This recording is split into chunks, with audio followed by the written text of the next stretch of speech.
we're really excited to have this Innovation Week event as part of BTV Ignites Innovation Week with Julia Valera of the Mozilla Foundation, Mary Danko of the Fletcher Free Library, and we also have CCTV is here recording the event, so that will be up on their website probably tomorrow or a couple of days. We also have Sean Kayo. He's taken over the @ThisIsVT Twitter handle for the week, and so he is also live streaming this event for us today.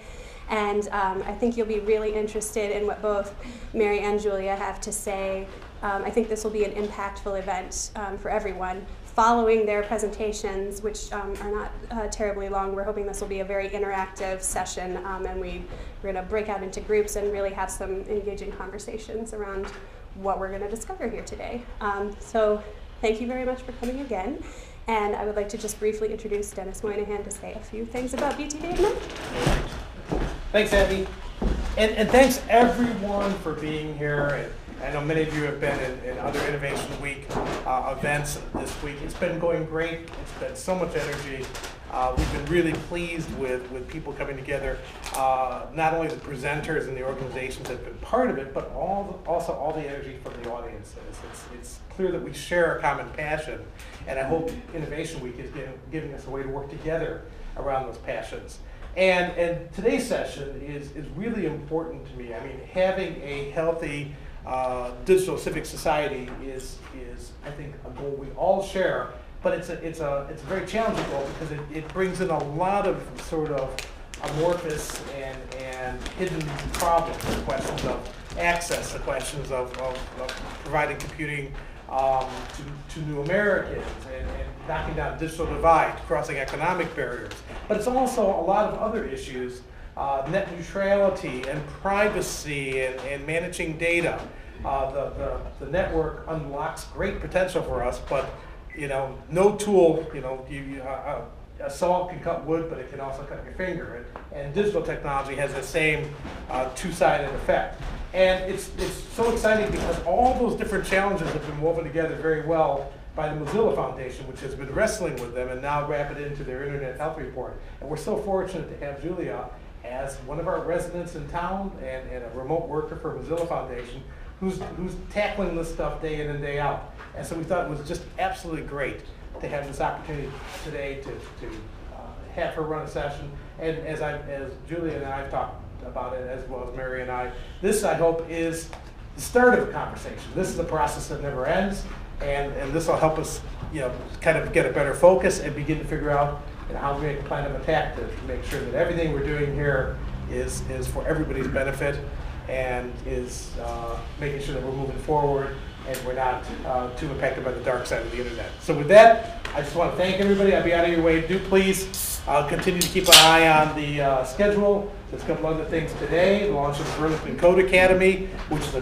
great addition to our community to help jobs and skills get people ramped up for the new economy. The Road Pitch Finals, if it's not sold out, that's offered by our friends at Fresh Tracks, and that's where some of the great startups from all across the state are going to be in their final competition. And then, of course, we roll into Tech Jam this weekend, which, historically a lot of you probably already know, but it looks like it's going to be another great year. So with that, thanks again, and I turn it over to everybody else. Also, I forgot to say, Alex will kill me, if you're going to ask a question, please speak loudly so that his microphone can capture it. That's all. All right. Hi, everyone. Good morning. Afternoon. I think it's morning still. Thank you so much for coming, and thanks to Study Hall. This space is beautiful, and I hadn't seen it yet, so I'm really excited to be here. Like Abby said, this is an interactive session, so the first part of it, I'll go through the agenda momentarily, is going to be just a brief introduction to the work that we do at the foundation. And then we'll go over some great local statistics that Mary's going to help us with. And then we'll do some actual talking amongst ourselves in some groups to really dig into some of this content and these issue areas. So with that said, next slide. Thanks. All right, so like I said, starting with some introductions. I really want to get to know all of you, and I know you're all here for good reason, and you all carry expertise in this particular area, so I really am dying to know your history and what brought you here. The State of the Internet presentation. So this is something that I'll do, give you, like I said, a brief overview of our work. We're going to do some workshopping, like I said, so some breakout groups. And then we're going to come back together and do a share out so we can hear kind of what each other we're talking about in our groups and some of the things that are pertinent to us in this work and on this topic. And then we'll wrap up around 1. So that's kind of an overview. Next slide. So to start off, we are going to do a little quick go around. I want to hear from each of you your name, where you're from or where you're local to. I know a lot of people moved here from other places. What brought you here today? And we added another fun thing in there. What's your favorite app that you're using currently? Does that sound good? Any volunteers who wants to start maybe on this side? Yes? I'm Carrie Swift. I kind of wear 3 hats. Well, I'm from New Hampshire originally, and I live here in Burlington. But I wear 3 hats in Burlington. I work at the university. I do extremely early stage identification of new technologies and early stage investments in their patents and other intellectual property, and try and kick them out of the university to become products and new startups and things. We call it tech commercialization, but I'm at the very beginning of that process. And then I'm a BTV Ignite fellow, and I also sit on the board of the Bioscience Alliance. My Twitter app, that is terribly boring. I use Twitter. Great. Thanks. I'll jump in. My name's Sarah Jerger. I work at the Emergent Media Center at Champlain College. And what brought me here today, I was kind of surprised. I didn't know we had like a local person here from Mozilla, so that intrigued me. I think my favorite app right now is my Insight Timer meditation app that I use. I try to use every day. My name's Kendall Fortney. I'm from Bennington originally, but I've been here for 7 years. And I came here, I've been doing a lot of innovation events, and I was intrigued about what this could be. Curious to explore. So, and favorite app right now, I've been using Slack a lot to do some coordination for some events. So like that's been up on my phone and I'm very busy a lot of the time. Yeah, hi. Greg Eplerwood, originally from Reading, PA, and been in Vermont since '93 via Washington, D.C. And I am a consultant, private consultant. I've been involved in public educational and governmental access since 1979, and I'm also very active right now in the Keep BT local cooperative that's trying to acquire Burlington Telecom. That's, I think, covers it. Thank you. Oh, my favorite app. Yes. Not professional, but app, but it's, I can't remember the name of it. It's something like NavGen or something like that, and you can track every airplane in the world that's in the air and taking off. You can see cockpit views, and it's fun. Great way to waste time. My name is Solveig Overby. I live in Burlington, Vermont. I'm a former federal IT systems administrator. So I have that sort of in my background. And I'm interested in sort of some of the safety issues and the security and the privacy issues and data tracking and the net neutrality issues. Just coming from that perspective, I have probably more concerns than a lot of people because I was in a federal office, so that was very important. So I guess one of my favorite apps is the first thing is I read all those terms of service, and I don't participate in a lot of apps. But I have used, actually, if I have to say, admit FlightAware, which is really nice for tracking your plane. If you're, when it's coming, when it's going. But honestly, if you read the terms of service, you will not want to actually participate in anything at this point because they're non-negotiable terms. My background is as a lawyer, actually, so that's another reason why I find that I think it's really dangerous the way that we have no ability to negotiate the terms of service. That what you're giving away is pretty scary. Yeah. So.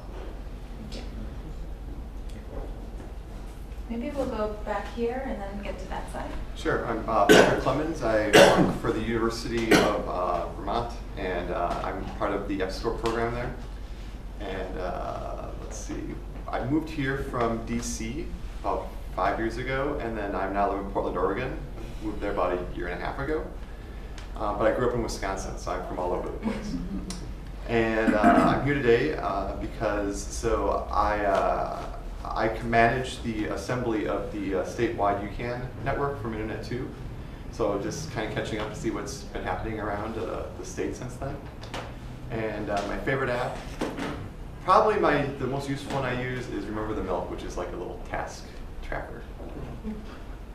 Thanks. Stephen Marikloff. I'm from more all over the place than Pat is, as you can tell by the accent. Grew up in the UK. Spent most of my life in New York and London. Went to grad school in this part of the world in the early 80s, retired here just before 9/11, and for the past, done a bunch of stuff since then. For the past few years, I've had really the fortune and the privilege to run one of the most powerful fiber optic networks in the country and the world, which has been an amazing journey. I also chair the board of BTV Ignite, and my favorite app, I guess although I live here, I'm still a big city guy, and Waze helps me quite a lot when I get back to civilization, or the other civilization. Thank you.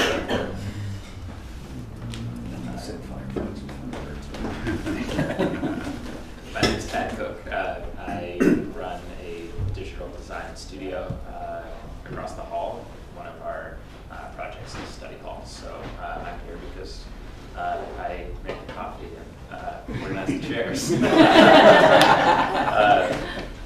Let's see. I'm a native promoter, and one of my well, I do love Slack. We have a remote team, and it's really incredible how functional that's become, especially in the last 6 months. You can video chat and screen share and do everything.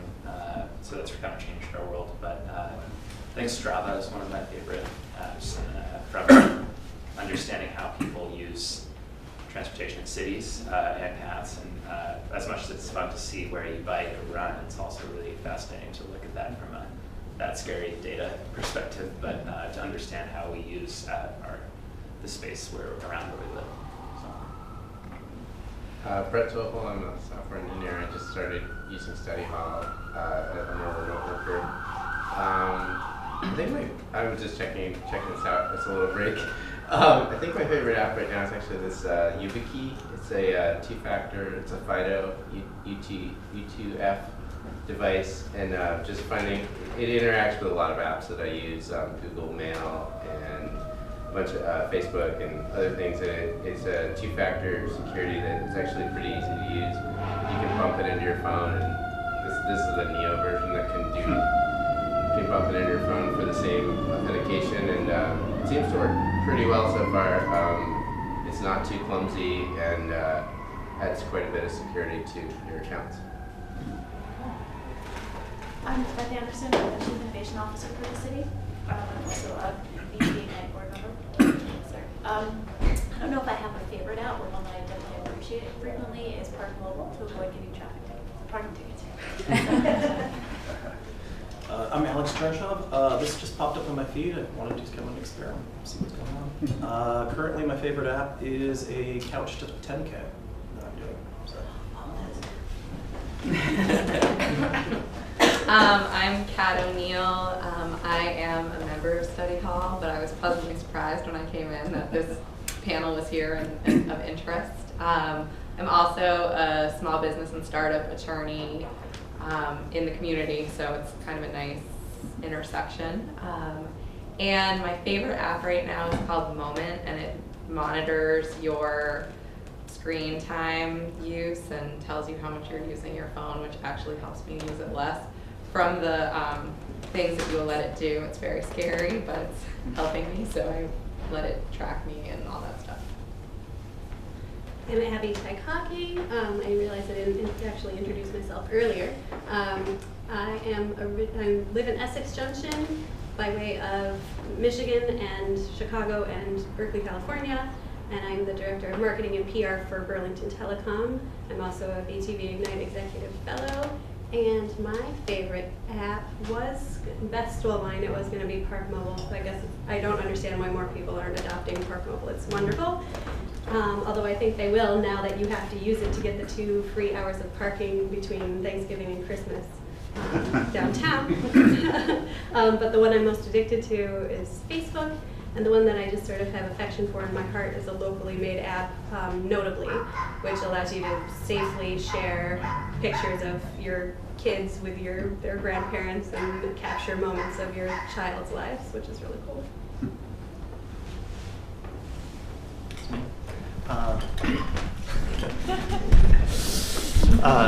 My name is Peyton. I work in Burlington remotely for a company called Automatic.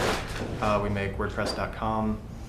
I'm interested in this because I'm heavily involved in the open source community on the internet, and I really like to know what's going on with the internet itself, and it seemed like a great event. And I also am a member of Study Hall, so it was super convenient. My favorite app is probably Simple Note, which is a simple note app.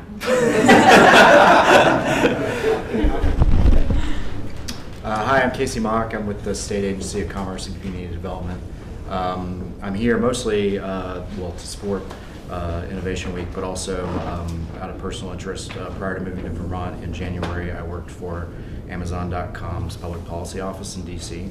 So I worked on a lot of relevant issues like Alexa and drones and stuff like that. My new favorite app is called Quality Time.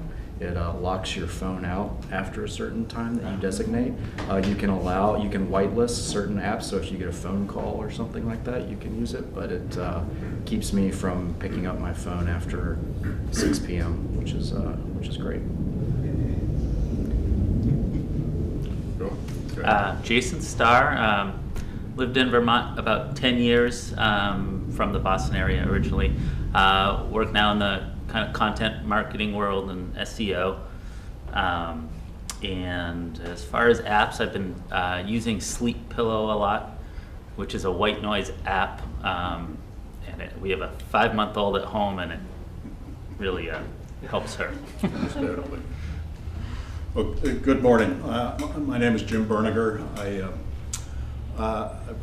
do wear 2 hats. I have had a marketing consulting firm down in central New York State for 25 years, and just recently relocated up here about a year ago, which will explain my favorite app, which is MapQuest, which is getting me around the locations here. But I'm here with second hat representing one of the volunteer commissioners on Essex, the Town of Essex Economic Development Commission. And our view of internet is that it is as important as electrical service, sewer, and water to a community. And so we're looking to enrich it as an asset to the town. So thank you. Thanks for doing this. There we go. Mary Danko, I'm the library director at the Fletcher Free Library. Very passionate about what libraries do as far as offering access to everybody. I mean, we've been in the business of offering access for information since, the library in Alexandria, and now it's about technology and computers and access to the internet. I was born and raised in Cleveland, and a period of my life I moved around. I was in Ann Arbor, Seattle, Chapel Hill, Boston, Hanover. Now I'm here. My favorite app or most used app right now is Snapchat, because that's how I connect with my daughters.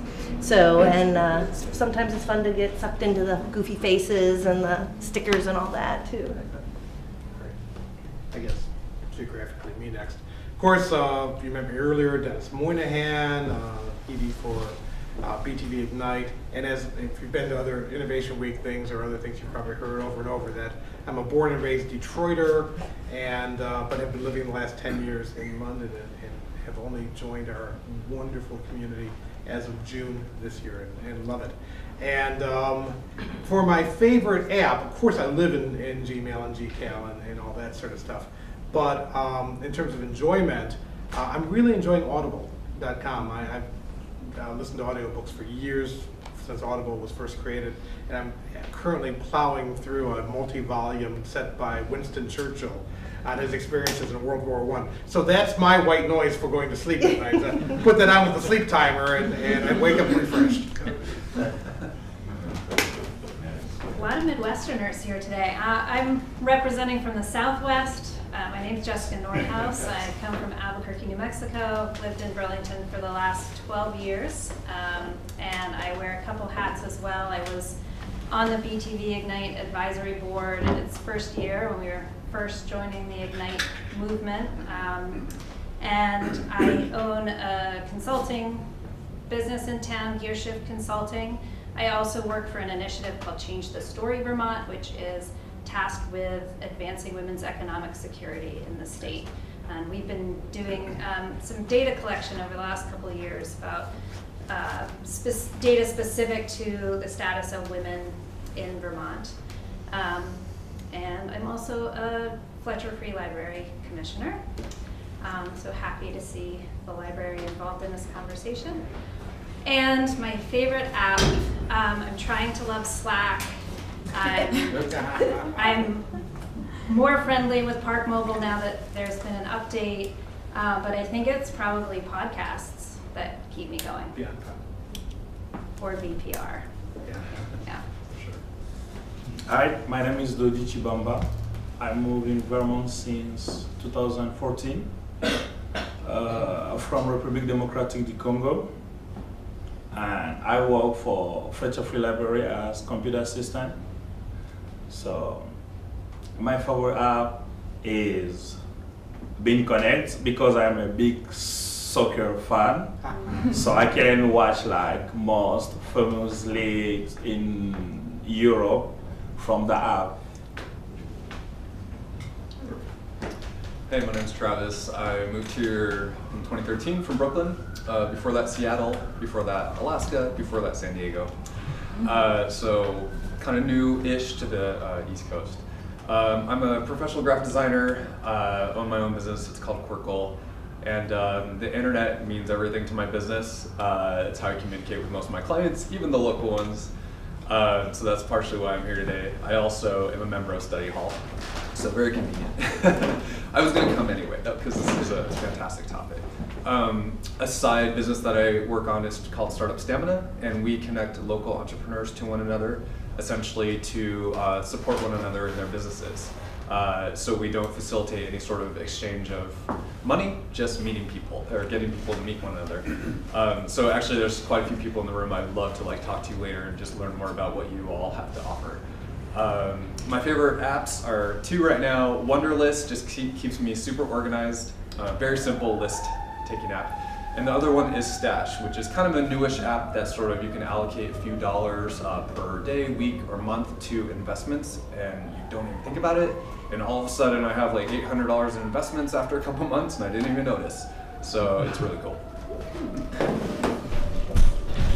Sean Kyle. I work with Burlington Telecom. I'm their digital strategist and graphic designer. My wife and I also have a small marketing firm. She works out of our home in Enosburg Falls now. Fairly new to Vermont. Been here about a year and a half, I guess now.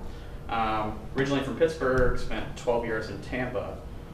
And now Vermont. Favorite app? Use Slack a ton, whether it's with BT or some of the clients that we work with.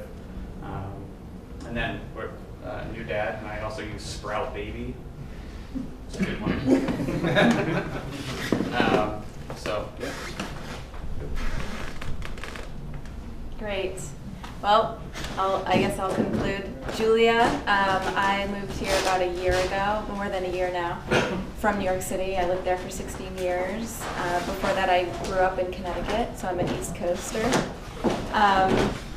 And I'm here today because I'm dying to meet you all, and I'm so excited by your introductions. And my favorite app, or I guess the one I'm using the most right now, is LastPass. So that making those passwords super secure. I'm really into that. Yeah. So thank you. That was excellent. So what brings us here today? This is the big question for today.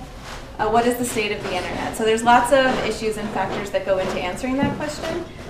Thankfully, I have a room full of experts here, so we're good. Next slide. Another question tied to that is how does the state of the internet impact our digital civic society? So obviously there's a connection there, and thank you for bringing up, I forgot your name, from Essex. Jim, thank you. So yeah, we consider access to digital tools and the internet specifically a human right and necessary in order to contribute equally. Next slide. Another big thing is how do we measure how healthy the internet is, right? Like that's really hard. So what I'm about to go into is a framework that we've created at Mozilla to kind of start to assess the health of the internet. But what I'm really interested in and what we're all going to kind of dig into is how locally and really, really specifically to cities and towns, what that means. Next slide. So we're going to do a quick activity here. I'm going to read these statements and yes? Sorry to interrupt. Can you just give us a really 2-minute background on Mozilla just so that everybody Absolutely, has context? Yeah. Sure. So Mozilla is historically has been very involved in the open source movement. If you go back, I think it was 1998. Do you remember Netscape? Yes. Some of us do. Some of us do. So that was what Mozilla came from. There were a group of individuals who were working at the time on the internet, but were very, very controlled by the restrictions that the companies that they were working for were putting on them in order to share and build the internet itself. So they broke off. They started what was then Firefox, eventually turning into Mozilla. And since then, it's been this nonprofit movement that's really been an advocate for the open and free internet. So there's lots of timelines that go into that. But currently, there is a foundation within Mozilla. That's where I'm coming from, and that's the side of the organization I work for that focuses entirely on advocacy and learning and leadership specifically. So we do all kinds of things and run all kinds of initiatives related to web literacy, local organizing, campaigns, and things to that nature. Does that help? Okay. Yes. And you may be answering it right now, but when you use the term health, are we talking about the internet, the health of the internet system itself, or are we talking about the user? That's a great question. And I think it's a little bit of both. So yeah, we're going to dig into some of the issues, and that's something that I want feedback on, with this group, is how we're defining that and how we define it to impact local people, because it might differ from place to place. So I'm going to read a couple statements out and see what you all think. A thumb up is you absolutely agree. A thumb down is absolutely do not agree. And a middle is like, I'm not sure, or I just don't know what you're talking about. So I'm just going to give a middle. So the first statement here is the state of the internet and a healthy society are deeply intertwined. Thumb up, thumb down, middle. I have some, good, this is good. I have a lot of these and I have a few of these. Excellent. So what we mean by that is basically that our economy at this point is deeply connected to digital literacy and access to the internet. So there's a lot to consider when we are thinking about what healthy actions are and how we create those and embed them in our economies and the programs and platforms and things that we're creating. Next slide. Next statement. A healthy internet belongs to all of us. It creates freedom and opportunity. Thumb up, thumb down, middle. Got most thumbs up here. Yeah. Cool. Next slide. We are losing some of the freedom and opportunity the internet was founded on. Thumb up. Yes. We got some middle grounds too. We got some ups. Cool. Next one. A diverse and broad-based movement to protect the state of the internet is taking root. This is good. We have way more not sures here and some ups. Cool. So that brings us to what we call the Internet Health Report. That's the URL. This is a newish project that the first version of this report was published earlier this year, and it's an annual report that goes out. It's a collaborative report, and then it's an open source report. So the content that is in the report is very much stewarded by the community that follows Mozilla and that contributes to Mozilla. And that includes people from education, and it includes people from technology. It includes people from various policymaking entities and local governments in federal positions. So there's a lot of voices that this pulls in. And there's ways that you can contribute online to the versions that roll out.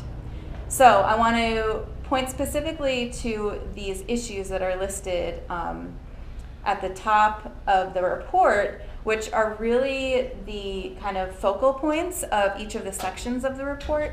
And these are open innovation, digital inclusion, decentralization, privacy, security, and web literacy. So these are focus issues that were decided based on that collaborative effort and all of those voices that were pertinent to deciding whether or not the internet is healthy. So back to that question of is the internet health dependent on people or on the actual functioning of the internet and the technical side of the internet? It's a little bit of both, and each of these goes into detail about the differences and how they actually overlap. Yes, next slide. So here they are again. These are the issue areas. So what I'm going to do now is give an overview of each and some markers that point to healthy characteristics and unhealthy characteristics of each of these issue areas. So the examples that I'll be showing are broad. They're very much from a global perspective, and each of these can be applied to different cities, different places in a very, very hyper-local way. So some of the issues that may be relevant, or markers that may be relevant in another part of the world, for example, would be different than they are here. So keep that in mind as I go through these, and the workshopping part of today, I'm hoping, is what we can really dig in on a local level. So healthy markers, unhealthy markers, and then the prognosis is more of a suggested solution in some ways to maintaining one of these issues as a healthy area online. So you'll see examples of all of these. Next slide. Okay, so some healthy markers within each of these categories. For example, open innovation, having public data shared online. So people that need that information to make change in their communities, it's available and it's open and it's free to access. That's a good thing. We think that's a good thing. Digital inclusion. Mobile phones are putting the internet in reach to a lot more people now that don't have internet at home or don't have computers at home. Decentralization, over 1 billion websites exist and more are coming online daily. So the idea that the web is dispersed, there's not one conglomerate that owns it and that produces the content that's on it. So we really want to maintain that collaborative community of builders of the web. Privacy and security, this is obviously a huge issue for a lot of you here today. 50% of web traffic is now encrypted. That's a lot more than it used to be. So encryption is a tool that, that protects our data and what we share online in our bank accounts, in our emails, in our messaging apps. So, and now it's becoming more present in our just day-to-day websites that we use. So that's a good thing. And then last here is web literacy. Just the fact that people are now, spreading skills that recognize the importance of web literacy. So lots of libraries and schools and local governments are putting attention and funding into developing skills and offering programs to people to get them all on the same page and give them the skills they need to access this content. So these 5 issues are what the report focuses on. Next slide. These are some unhealthy markers, for example. So open innovation, there's a lot of copyright laws that exist around the world that are very, very outdated. So regular people are being sued for remixing and sharing or borrowing content online for purposes that might be educational or personal. So the laws that exist are no longer protecting citizens in the ways that they might have before. And 100 years ago, when copyright laws, some of them were made, they were made for print. So how does that change now that we are mostly entirely online and digital? Digital inclusion, censorship is getting worse. So when government shutdowns happen and citizens can no longer access their internet, or they're in a place where there's no service, or something breaks and it doesn't get fixed, that really makes a separation in our civic society and puts people at a disadvantage. Decentralization. So we're seeing more and more just a few corporations taking control of large portions of the internet, Facebook, Google, Amazon. So what does that mean, and how can we maintain an equal playing ground and a place to create? Privacy, security, again, surveillance. There's more and more issues that are arising with our personal information and our data and who's seeing it and who has access to it.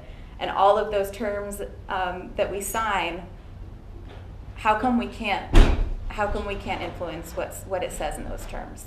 So privacy and security is a big one. And then web literacy, just being able to get onto Facebook doesn't mean you're web literate. So being very specific about what the skills are that make somebody fully understand what data they share, what they consume, what they put out there is really, really, really important. And using an app, having one app on your phone, for example, Facebook, doesn't necessarily mean you're on the internet, right? So making sure that that's very clear. Next slide. Okay, so this is kind of just the report goes into detail on a lot of these issues. And this, I think so open innovation, that data is available. Copyright laws are out of date, that's an unhealthy marker. So the prognosis, or suggestion here, would be that we need to push open source, Internet of Things, artificial intelligence, and virtual reality platforms to open markets so that innovation can take hold and that people have access to this data so that more and more innovators can start to create content. Next slide. So privacy, security. A healthy marker, public awareness is growing, and encryption is increasing. Bad marker, there's malware and DDoS attacks in Internet of Things, like we've seen in the news recently and often. So we need to fight for security standards and take personal privacy measures. So that means that we have to know what's going on in order to make change and impact and to make sure our voices are heard. So next slide. Decentralization, great. There's 1 billion plus websites that exist. internet is dominated by a small number of companies, increasingly so. So we need more user choice supported by data interoperability and portability. So how do we do that? What's out there to help us do that? And making sure that as consumers and web creators, we are thinking about ways to do, how we can have an impact in that way. Next slide. I jumped it back. Oh, we're here already. Oh, okay. Healthy markers, so web literacy. So like I said, digital skills are being taught more and more frequently. Unhealthy, sometimes in some places. People think Facebook is the internet, not a good thing. And then a prognosis is, people must learn how to create online and not just consume online. So what does that mean, and how can we build tools and create policies that allow people to continue to be creators of the web and not just consumers of the web? Next slide. Okay, so digital inclusion, and this, I'm ending on this one particularly for the sake of today's workshop. We're focusing on this as an issue related to this week, this Innovation Week, and locally how digital inclusion exists, what's out there, what we still need to happen locally to get that digital gap closed. So healthy marker, there's more and more people that have access to the internet, but there's still worldwide shutdowns. And also 53% of the web is in English. That's a huge barrier for a lot of people, and we know that locally. Faster and affordable internet for all. And then, for example, online harassment, finding solutions so that people aren't targeted online so easily by various trolls or people that are out there just to cause harm. Next slide. So a little bit deeper into the digital inclusion piece, because that's what we're focusing on. There's various things throughout the port, visualizations like this. So I wanted to include some of these here. So this is a chart that's just showing the increase in internet use over the course of how many years? 10 years, I think. And how drastically it's increased, which is a great signifier and a marker of a healthy internet. Next slide. And then, so this is a government shutdown. For example, of a really terrible example of what could happen if we lose control, and how many people that can be cut off from communication and isolated, if these things continue to happen. So that's another example. Again, this is the language barrier. 52% of the web is in English, but only 25% of the world understands English. Like, that's not quite, doesn't make sense. So, and then another one is internet adoption is slower for women than almost everywhere in the world, than men in almost everywhere in the world. So those, those various gaps are really telling and something that need to be a priority for us in this work. Next slide. So this is an example of a project. This is a Coral project that works on journalistic challenges and comment sections. So it's developing all kinds of apps and tools that allow various newspapers to incorporate a more community-driven and safe comment section. I think Washington Post is the first journal or newspaper to incorporate this. And I'm throwing this in there just as an example of a movement towards that healthy internet. So there's lots of projects that kind of trickle throughout the report. Next slide. All right, so back to that question from the beginning. What is the state of the internet, but more specifically for people living in Vermont? Next slide. Okay, so time check. What time is it? Oh, yeah. Cool. Perfect. I know. So we are going to, before we do that, Mary is going to give us some context setting, and then we're going to do some breakout group brainstorming. Yeah. So Mary, take the stage. Thank you, Julia. So actually, I just have some slides that I want to share that you can think about before we move into our breakout sessions. So this is one, broadband status. Yep, no, it's there. Some of the pieces got moved and I moved it to Google Docs. The blue represents, we've got of 11,500 buildings. Those that are served with 100 megabytes per second or better is almost 92%. Does that, I just want, if there's any reaction to that. Does anybody have any reaction to that? Yeah. So I lived in DC for 7 years, and prior to that, I was a Peace Corps volunteer in Eastern Europe, and I lived in a village that had fewer than 4,000 people, and I had faster internet in my Peace Corps village than I did in Washington, D.C. And this is the first place in America that I've lived that has faster internet than a former Soviet republic. Bravo.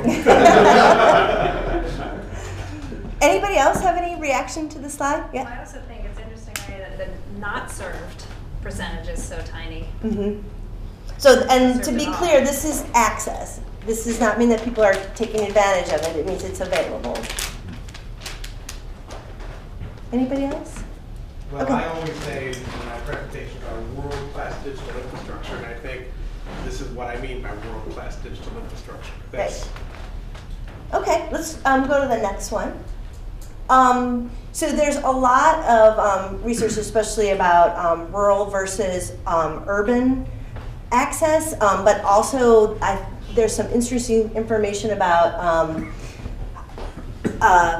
how it is according to other markers, such as income. So just wanted to show this to you.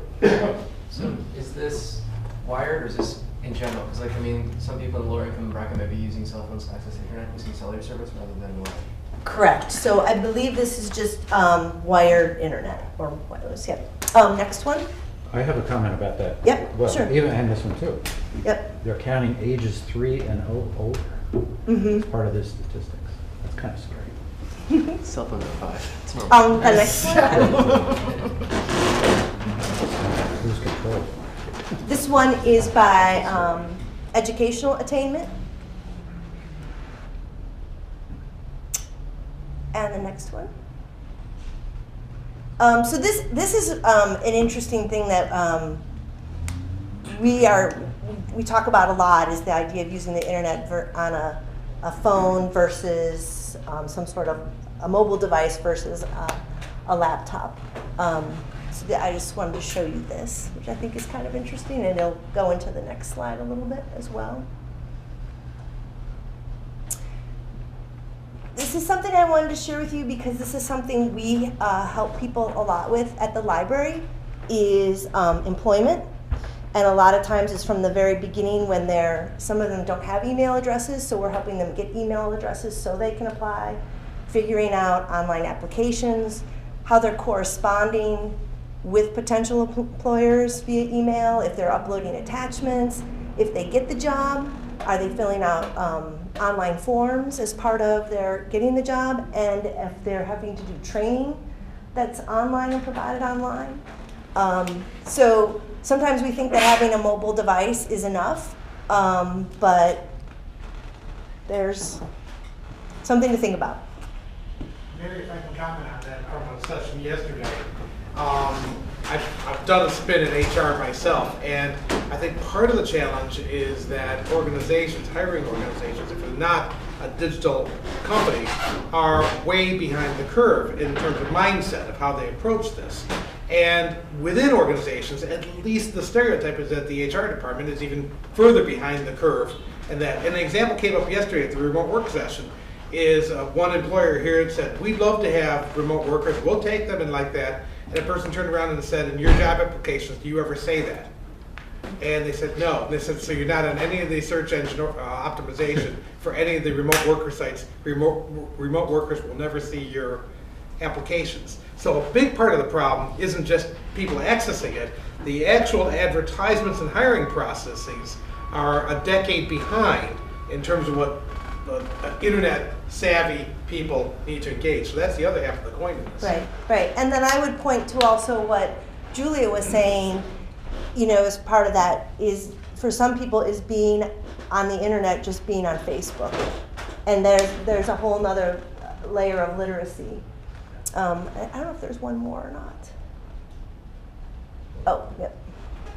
So this is something I think, again, that we really would like to be part of the discussion as we move forward.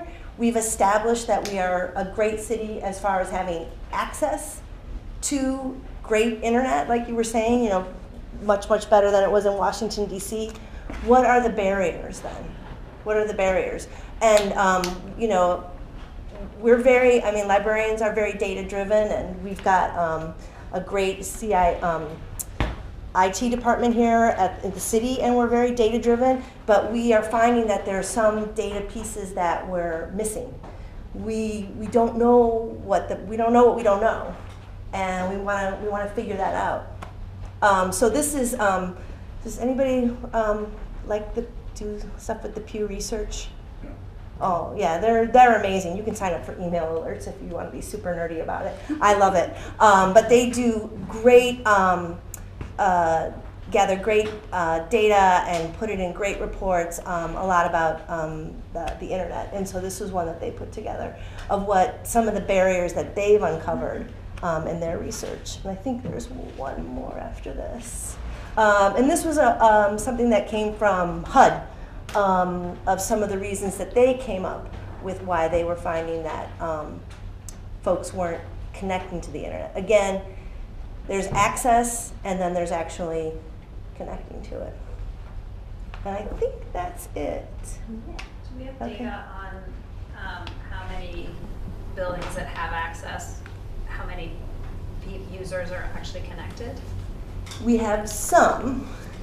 We have BT we can get that from, but we don't have Comcast. And those are the two providers we have right now. And we don't know, how people are accessing it. Are they accessing it through a mobile device? Do they have a laptop? Do they have a desktop? You know, and what? And I don't want to color the conversations moving forward, but I think there's a way to delve deeper into that too, and what that kind of literacy means as well. I have a question. It's interesting to me that the access to a cell phone data is sort of counteracting the need for the computer access. Well, the cost of a cell phone with a data plan has seemed to be somewhat staying at a solid level of, you pretty much spend $80 a month for cell phone service with a data plan of some sort. So it's interesting to me that's it's almost like the resource has been spending is for that, which basically removes the ability to spend the $40 a month to get an internet service. Are you seeing that would you consider that a somewhat of a reason why, obviously everybody needs a cell phone these days, and if you get the smartphone, then you can have access to the internet as well.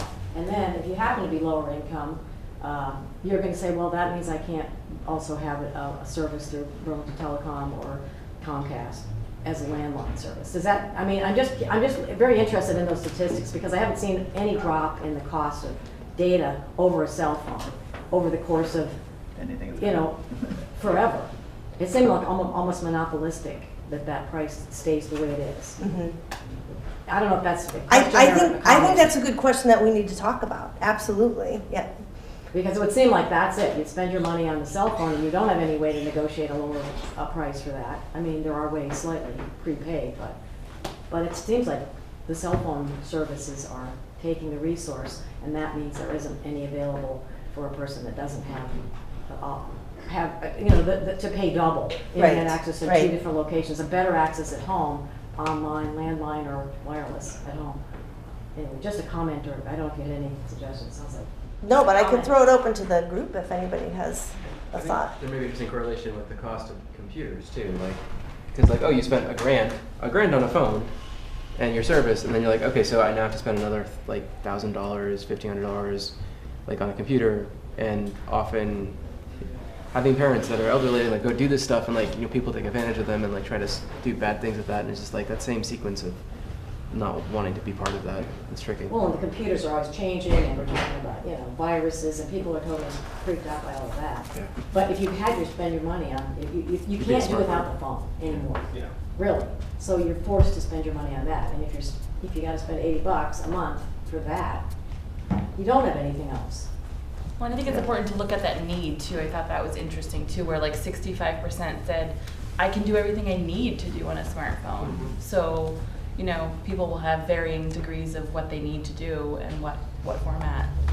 Well, and this is the question about program or be programmed. And one of the things that you mentioned, we don't really expect people to learn how to program and understand what's being programmed.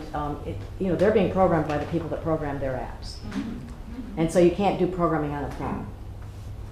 Well, and You can consume, that's it. it. Can even, I think, be more basic. I mean, for those of you that are employers here, you want to employ somebody who knows what a file is, right? And how to move a file around. And do they necessarily learn that by being phone literate?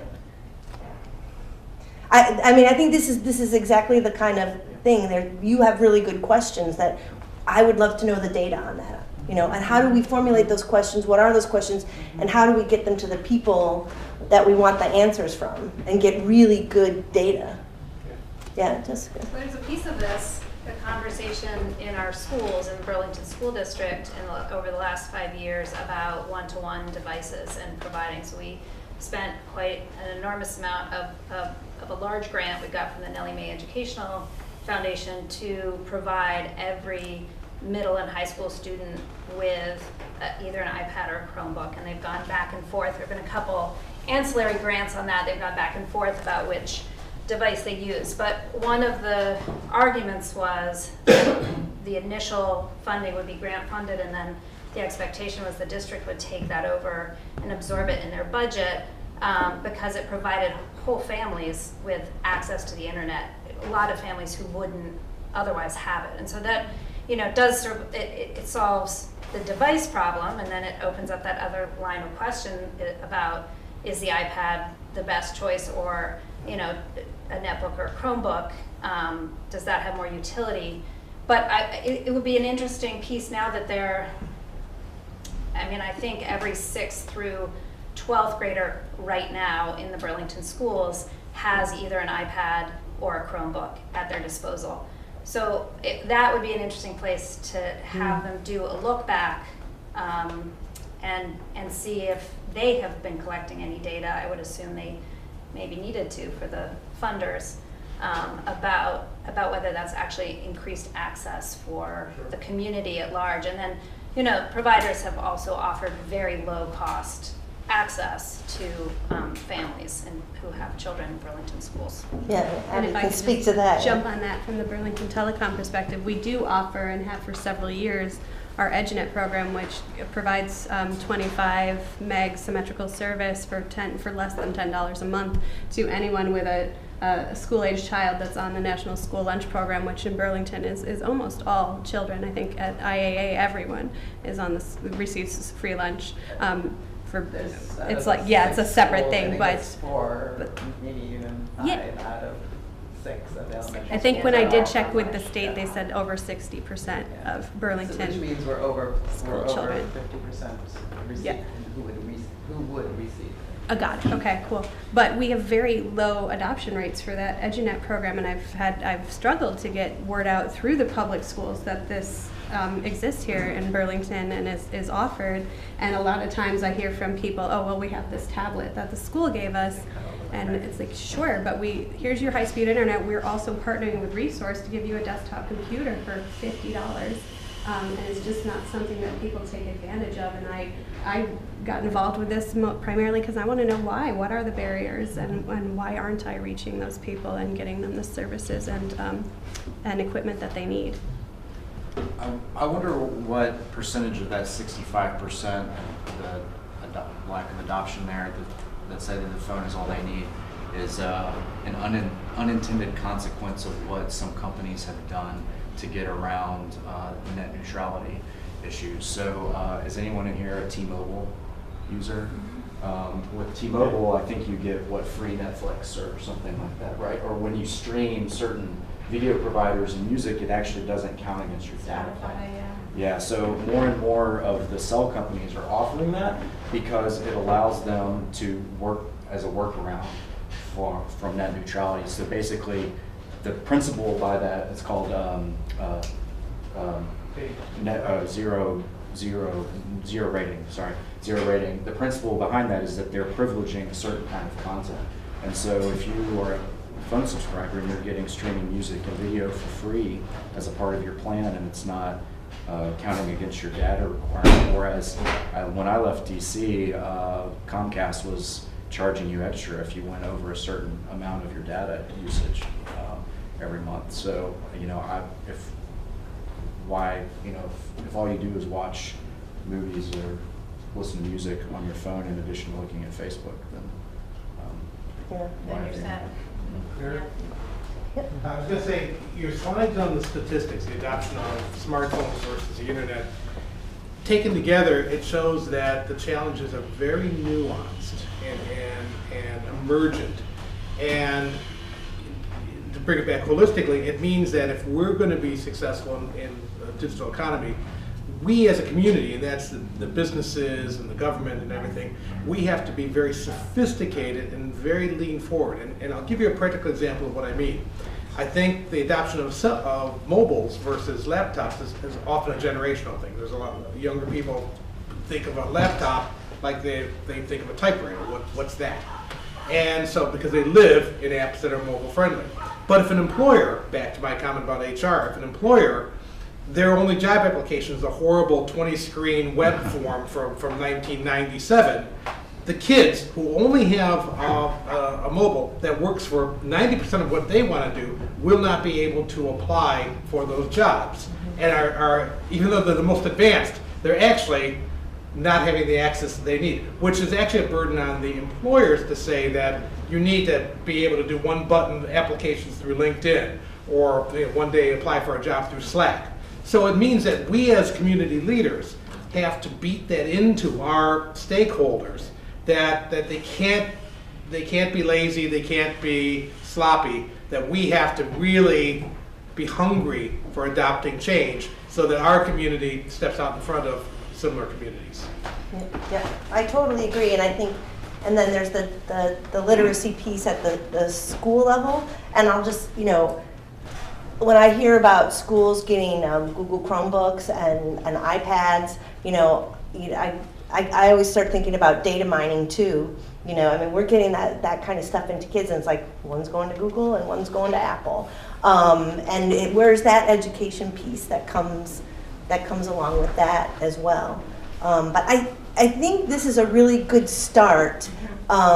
And I think we've really whet your appetite in a good way. I think we're ready to do the breakout. So I'm going to turn it back over to Julia, and we're going to kind of talk about logistically how we want to do this. That sounds good. Yeah, that was a great start, and I hope we can capture.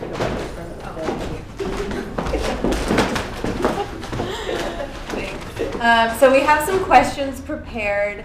So we were thinking we'd break up into 3 groups, or maybe 2. The next set. Did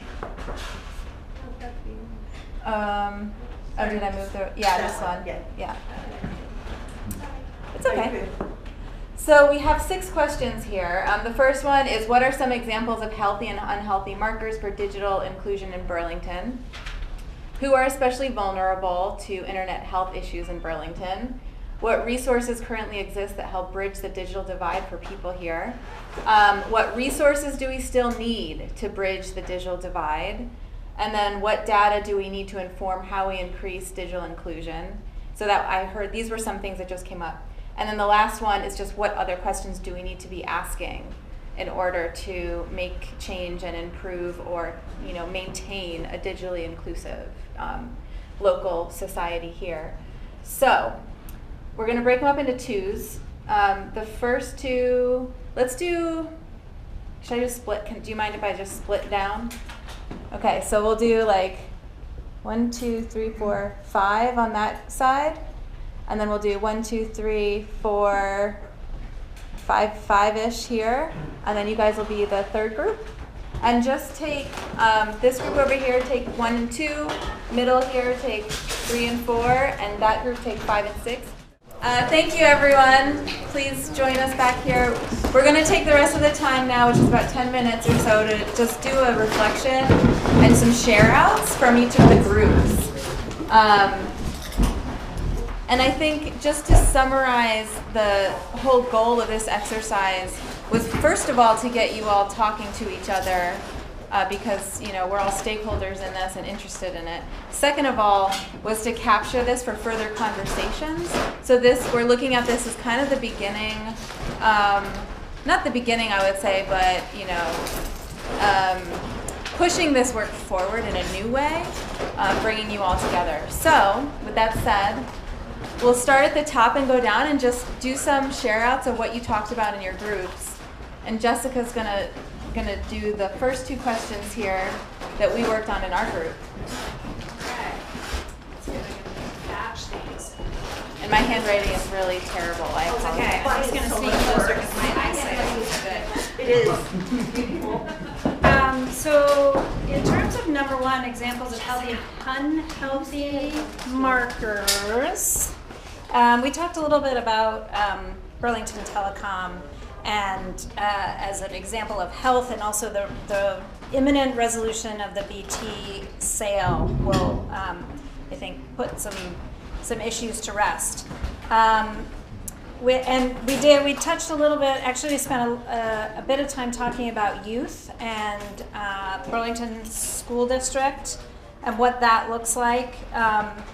There are classes, the Parent Academy, there are some programs, and we know BT has done outreach to families through the school district, but we believe that there could be more done there. And some of the after-school programs do offer both access and digital literacy offerings. But we're talking about the Essex STEM Academy, which is, as a model, has done a really nice job of pulling together resources. And what else about the schools? I think there was a sense that in some of the budget cuts we've lost some of the human resources that people who've been really working hard on digital inclusion, including librarians. We talked about the Young Writers Project as being a good example of work that's being done with young people in particular, developing a civil society. Am I on the right page? Yeah, that was the. Oh, yeah. Okay, and then we moved off of youth. We talked about resources being available more broadly geographically. So there are high levels of poverty in the New North End. A larger number of seniors live in the New North End, and yet we don't always have the reach, and that they don't always have the access up there. So we talked a little bit about the library outreach and what that looks like, and that's an opportunity too to help connect Burlington residents and some of the constraints that might exist for that, with the discussions that are going on. Okay. Oh, and we also brought back up this issue of the health of the user and what that means, how that's defined. We noticed that there were a large number of us named favorite apps that were designed to get us off of using our apps. So that children are particularly vulnerable, we believe, but that also adults fall prey. And then I shared an example of the city of Boston. It's doing a great job of really addressing the diversity and equity issues as a city as a whole. And one of the ways that they have chosen to report that very openly is to create a diversity dashboard on their city website. So their landing page gives you real-time reports of the demographics of the city workforce. And we see that as an issue. We at Change of Story see that as an issue of we're measuring what we care about. And so if we're looking at not only digital inclusion, but inclusion in a broader stripe, and we're looking at who has access to decision making and who has access to resources in our city in general, then that's an area that the city could take the lead in reporting out sort of the status of where we are now and what the efforts are to bring more people into the conversation and into access. And our list of those who are especially vulnerable, children and youth, we spend a lot of time talking about that. English learners, new Americans and their families, the elderly and the retired population, and then also sort of a broader category of marginalized or people maybe who don't fit the model of a white male privilege. So there can be also some access issues born out of that. What else, chimers? Okay, all right. That was great. You nailed everything. Okay. Yeah, go ahead. Okay. So our group's questions were, what resources exist in Burlington to bridge the digital divide, and what resources do we still need to bridge that digital divide in Burlington? So anyway, we came up with an embarrassment of riches of Burlington, all based under, kind of the underlying idea that this city is really mentally, psychologically, socially prepared to do just about anything. We have these three programs: the EduNet, Lifeline, Internet Essentials by the cable operators, the Vermont High Tech, we have the Fellowship Free Library. These are all organizations that have, in one respect, either reach out, provide access to resources in the digital area. BAMOs, that means the Burlington Access Management Organizations. That's the public educational and governmental access organizations, one of whom is here today. Front Porch Forum, which is kind of an application or a use that people really, it's very popular. The tech meetups that have been happening this week and throughout the year they happen. BTV Ignite, and we should star that because that'll come up later in a second. Thank you. Oh, great. Where's my Vanna? You're eating it, okay. We have Van instead of Van up. Van White. Where was I? Fiction. Now, if you see some of these little asterisks here, what those indicate are organizations that are here and they're doing some things, but we feel they could do more. That's kind of answering question number 4. These things are overlapping here. So what that includes, the city with the social constants, we really need to use that as an asset. Parks and recreation, wait. School district. Oh yes, I'm confused with the state. Okay, yeah, the Burlington School District, the state libraries and their presence here, UVM and Champlain colleges. My goodness, Vermont Agency of Commerce, and this game theory. I want to turn the page here for a second because this game theory represents. Watch your head, Dan.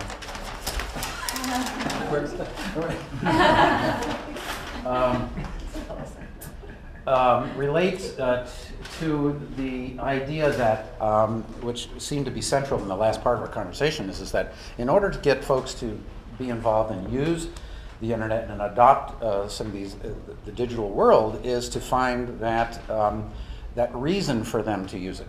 We can provide all the resources and the hardware and some of the software and the people power, but if you don't have a reason to use, they won't adopt. A lot of people. So we mentioned the lawyers. So it could range from either lawyers down to the new Americans who can barely speak English. And so it's the same similar kind of problem, but with a different kind of group. So number 1 here, these aren't in any order at all, but the capital build unserved, that certainly means to reach out into those residential areas.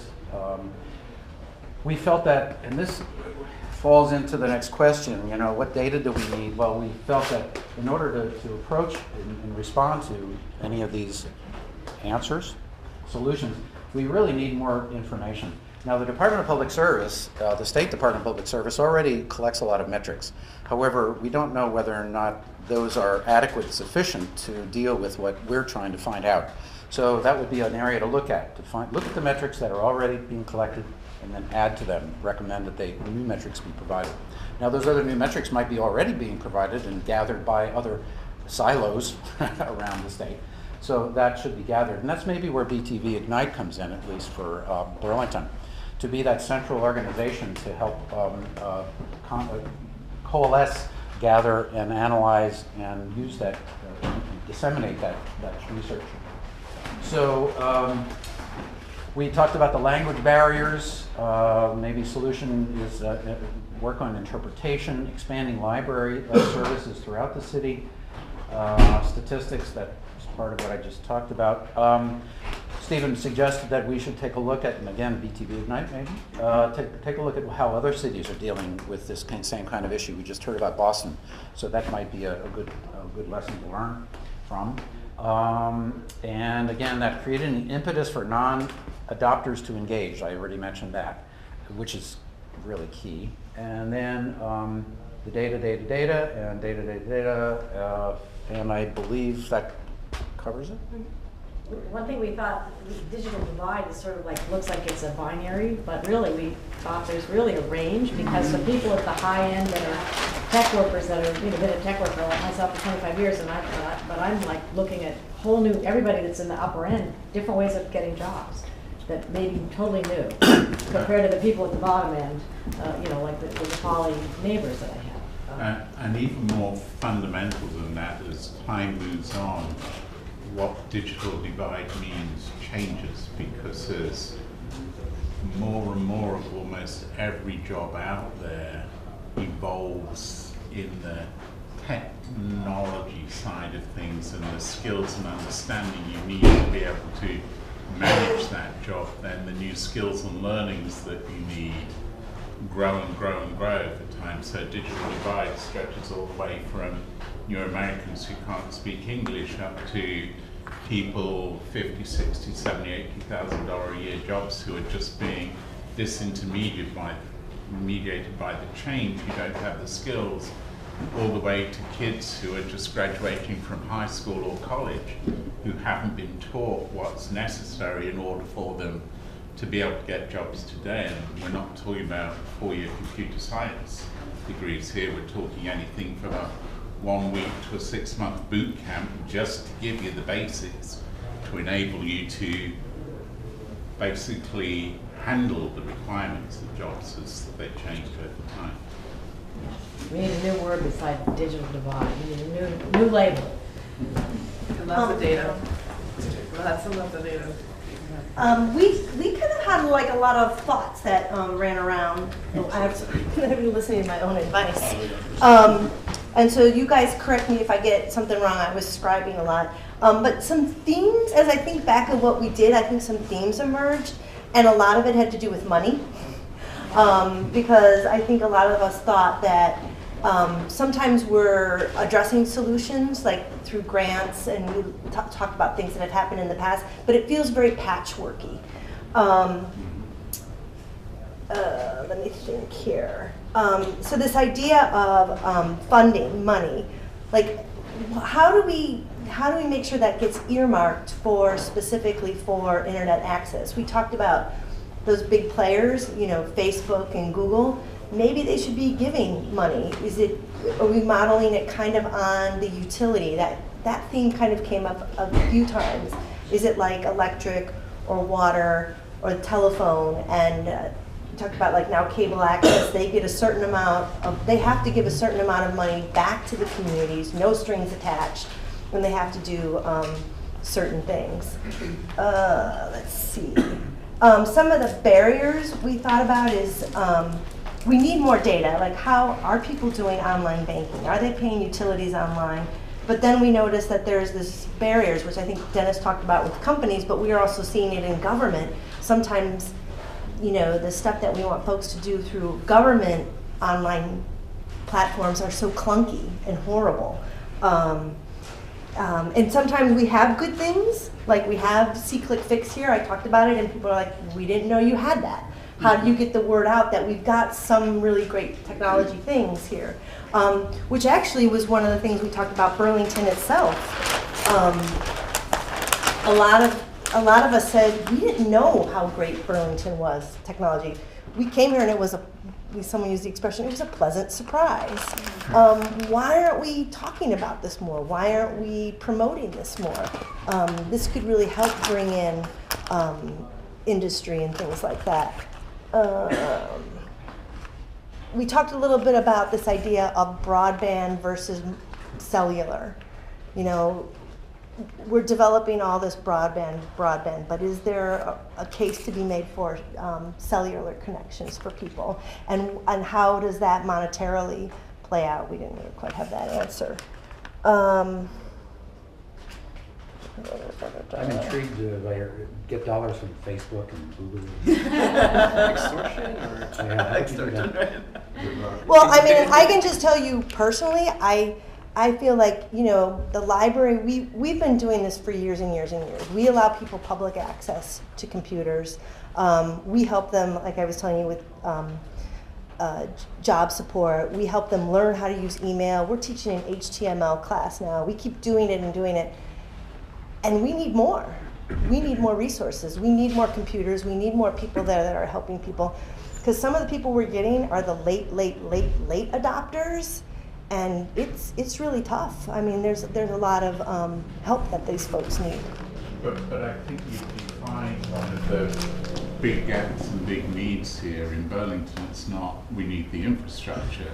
It's actually we need the people who can make use of the infrastructure to improve, help other people improve their lives. The teachers, the people willing to give their time and effort, and the programs that we will help them improve, or which may have helped them improved in other communities that we can import here, knowing that we might have a better chance of success. Yep. And I think what Jessica was saying, getting out to the different areas to come to where they're at, not having the burden be on them to be transported to where we're at. Yeah. Which actually there was quite a bit of discussion about the idea of remote working, and because we're such a great community with technology, this idea of remote working from home, it's awesome for some of us because we have these worldwide connections. Where is that going? How do we continue to promote that? And because ultimately the vitality of that does bring money back to the community. And then some of the questions we thought about. What percentage of people are excluded for reasons other than infrastructure? So we know we have the infrastructure. What are the other things?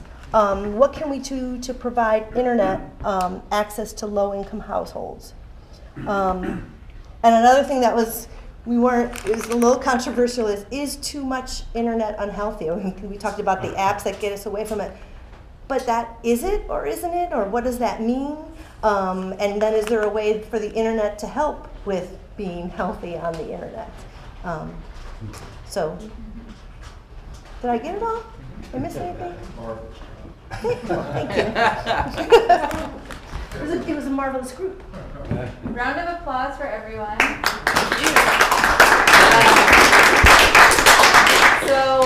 So I'm going to take photos of those and hold on to them and talk to Abby and Mary about next steps. We have, I think, all your RSVPs, but I'm so appreciative of this brainstorming, and I'm just like so tapped in to the fact that with all of us in this room, we could really start to work on some of these issues and get the data that we need.